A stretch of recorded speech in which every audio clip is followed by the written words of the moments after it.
Figaro. C'est, sur un cookie, raide, émerge, d'une fraise empesée idem, une face imberbe au cold cream, un air d'hydrocéphale asperge. Les yeux sont noyés de l'opium, de l'indulgence universelle.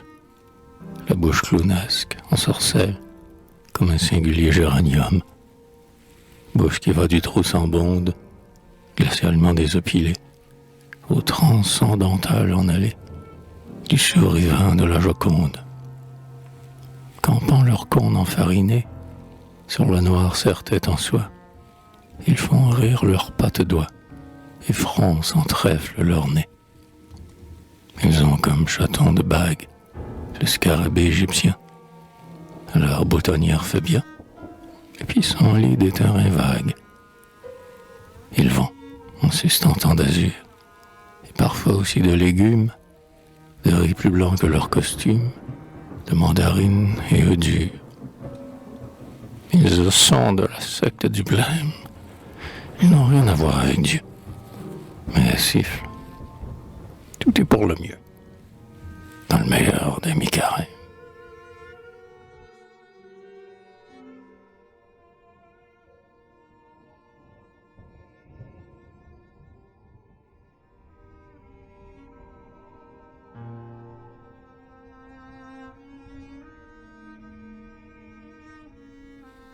Le cœur blanc tatoué de sentences lunaires.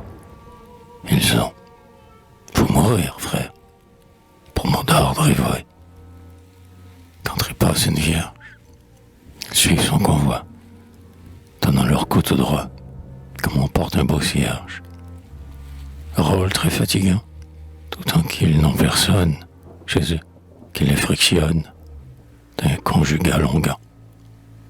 Ces dandys de la lune s'imposent, en effet, de chanter, s'il vous plaît, de la blonde à la brune, car c'est des gens blasés. Et s'il vous semble dupe, ça et là, de la jupe, l'ange a cicatrisé. Croyez qu'ils font la bête, afin d'avoir des seins, puis aller de coussin à leur savante tête, écarquillant le cou et feignant de comprendre, de travers, la voix tendre, mais les yeux si filous.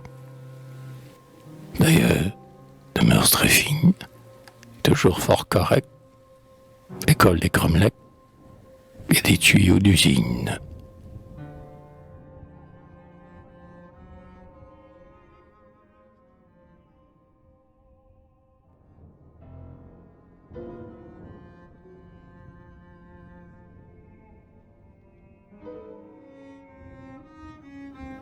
Comme ils vont molester, la nuit, au profond des parcs, les statues, mais n'offrant qu'au moins dévêtus, leurs bras et tout ce qui s'ensuit.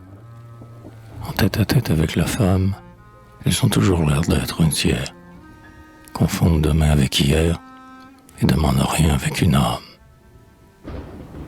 Jure, je t'aime. L'air là-bas, d'une voix sans timbre, en extase, conclut aux plus folles phrases par des « Mon Dieu, n'insistons pas », jusqu'à ce qu'ivre, elle s'oublie, prise dans ne sais quel besoin de lune. Dans leurs bras, fort loin des convenances établies.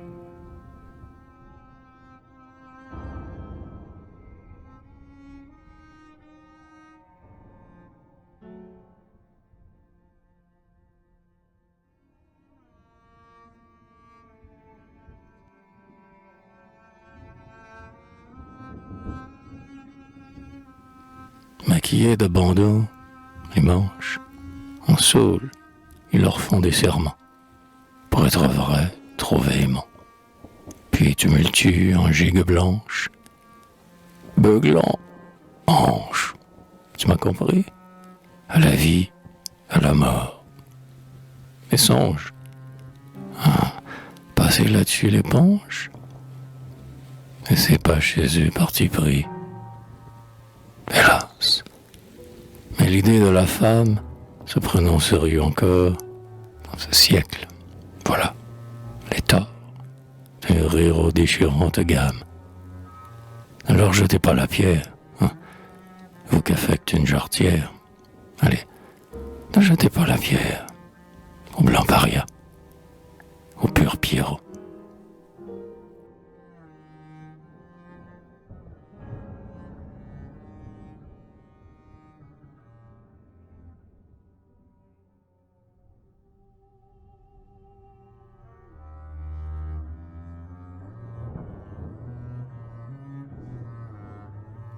Blancs enfants de cœur de la lune, et lunologues éminents, leur église ouvre tout venant, claire d'ailleurs comme pas une.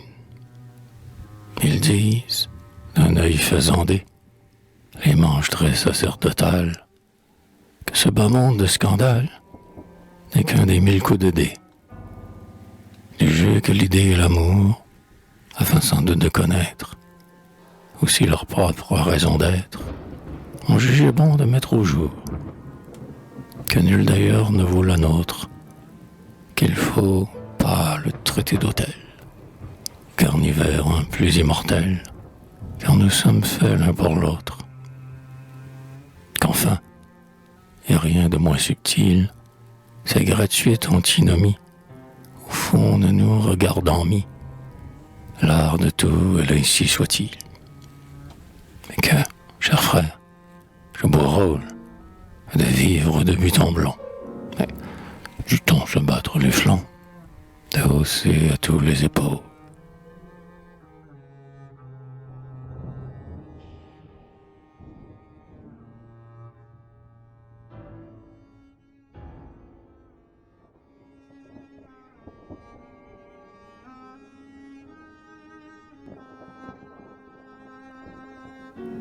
On a des principes. Elle disait, de son air vain fondamental, je t'aime pour toi seul. Oh, la grêle histoire. Oui, comme l'art, du calme, au salaire illusoire, du capitaliste idéal. Elle faisait, j'attends, mais voici, je sais pas. Le regard pris de ces larges candeurs des lunes. Oh là, ce n'est pas peut-être pour des prunes qu'on a fait ces classes ici bas. Mais voici qu'un beau soir, et fortunée à point, elle meurt. Oh là. Bon, changement de thème. On sait que tu dois ressusciter le 3e jour, sinon en personne, du moins. Dans l'odeur, les verdures, les eaux des beaux mois.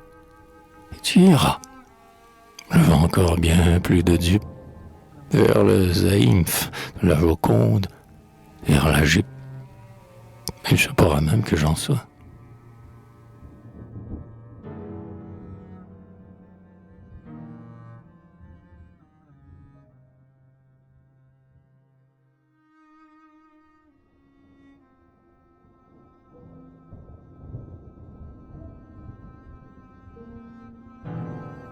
Scène courte, mais typique. Il me faut vos yeux. Dès que je perds leur étoile, le mal des calmes plats s'engouffre dans ma voile. Le frisson du veille soli gargouille en mes moelles. Vous auriez dû me voir après cette querelle. J'arrête dans l'agitation la plus cruelle, criant au mur, mon Dieu, que dira-t-elle? Mais aussi, vrai, vous me blessâtes aux antennes de l'âme, avec les mensonges de votre traîne et votre tas de complications mondaines. Je voyais que vos yeux me lançaient sur des pistes. Je songeais, oui, Dieu, ses yeux. Mais rien n'existe derrière. Son âme est affaire d'oculiste. Moi, je suis laminé d'esthétique loyale. Je hais les trémolos, les phrases nationales. Bref, le violet gros d'œil et ma couleur locale. Je ne suis point ce gaillard-là, ni le superbe.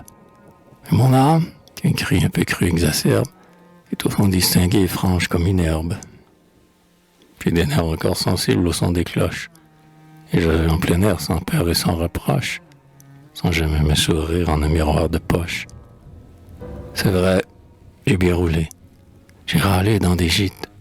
Peu vous. Mais n'en ai-je pas plus de mérite en avoir sauvé la foi de vos yeux? Dites. Allons, faisons la paix. Venez, que je vous berce. Enfant. Eh bien, c'est que votre pardon me verse un mélange confus d'impressions diverses.